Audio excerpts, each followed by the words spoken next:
Hey Brett, just want to show you a few things regarding some of the questions that you had with Excel. I was able to figure out a few things. I hope this is going to be able to work out and help you with your golf team. First thing that you had a question about was sorting data and being able to figure out ascending or descending order based off the average score of the student specific individuals. You can see right now how Trey Newman is averaging a 40.3. The next person is a 45.09, but then the next person, Joe, has a 42.42. We want to get these people in order based off of their average score.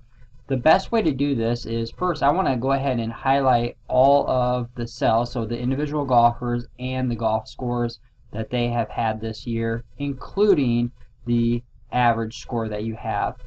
The next thing that I do then is I actually use the sort value, which is under the data tab, sort, and you're able to customize your sort based off of what you need. Right now it says that it is sorting based off of the tournament at Woodland Hills on 4-8. We want to sort based off of column R, which is the final average scores for the year. So I am going to go over and say that I'm sorting by column R, and I want the order to be from the smallest average score to the largest average score. As you can see, I have a variety of different options. I can even customize it, but I think this is definitely going to serve your needs. I push OK. And now you can see that they are in lowest score all the way to the highest score. And you have a few individual golfers that have not participated in meets, so their scores are at the bottom. That would be the best way to recommend doing it. I did try and do an auto sort where every time you entered in cells, it would automatically do it. However, I would have had to write a macro on the back side of things, and I just felt like that would be more confusing because the second I enter data, it would adjust the players back and forth, and it would really have screwed up your Excel spreadsheet. So I would encourage next time you have a tournament, enter in the tournament date, 4/22, and then you're going to enter in the scores, etc. You can see how it's changing their averages, and then I'm going to highlight everybody, and then I'm going to sort, and I'm going to push OK, and it will update. Okay, I'm going to go ahead and delete this information, get it sorted correctly, and I will be sending you this file in a second. The next one that I want to actually share with you, let me see if I can find this, is your other golf one. I'm going to go ahead and pause this, and I'll pull that up. I'll be right back.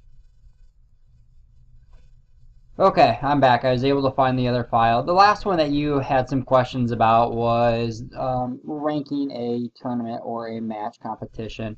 And I think I was able to figure out some things. First thing that I want to do is on the 9-hole tab, the rank order that you had some macros up here that were running based off of whoever you got this from a long time ago. And I think it was even maybe an Apple base. So this wasn't quite as effective, and I didn't really understand everything because the sum in totals is something that's working on the back end of Excel. What I ended up doing is coming over here, and I was able to say rank this value, so Trey Newman, in comparison to everybody else's scores. So I was able to go through and highlight basically L6 through L13, which is all of these cells, all the way down your formula sheet for the 4 different individuals. You can see where it says value right here, and the reason why it says value is just because there has not been a score or an individual for the Koufax number 6 golfer. If hypothetically they ended up golfing really good that day and they shot a 36, I can put that in there, and they ended up being the second seeded golfer because this golfer right here ended up with a 7. If I want to delete that, you can see how all of a sudden now that 36 is the best score for the day.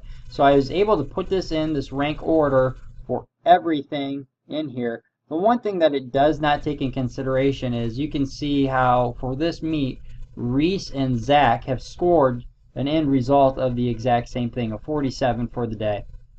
It rank orders them both 14s. I did a little bit of research on it, and I think you can get it where you can actually break that tie based off some other characteristics. So it would be an if count kind of that I'd have to change the equation to. I did not do that at this time. If that's something you're interested in, please let me know. But we're going to go ahead and assume that you do not need that. The next thing that I was able to also figure out for you was your team and how to get those calculations, because if you remember, you added originally this document was for 3 teams. Team 1, Team 2, and Woodward Granger was Team 3. You added Team 4 because you said that the most people that you would ever have at one of your meets would be 4.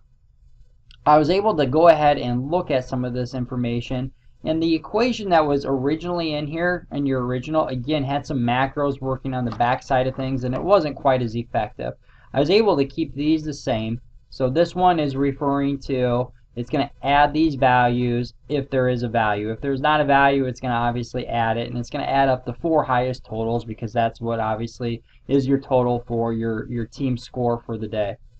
What I was able to change though is this rank, and basically it's saying I want to rank the scores of all of these individual scores right here for the teams in comparison, and I want to have a first, second, third, and fourth. I was able to write that. So this one is looking at the team score J6 in comparison to J6, J15, J24, and J33, and I want to start with a rank of number 1. I copied that file and I was able to repeat it all throughout the other ones, and I believe it is working. One thing that I've kind of done to just kind of mess around with it and see if it works is if I want to change this score right here, this Colfax Mingo individual, instead of shooting a 48, let's say that he shot 10 strokes worse, which would have been a 58. Oh, it's not working because I haven't enabled the macros. So now if I change those,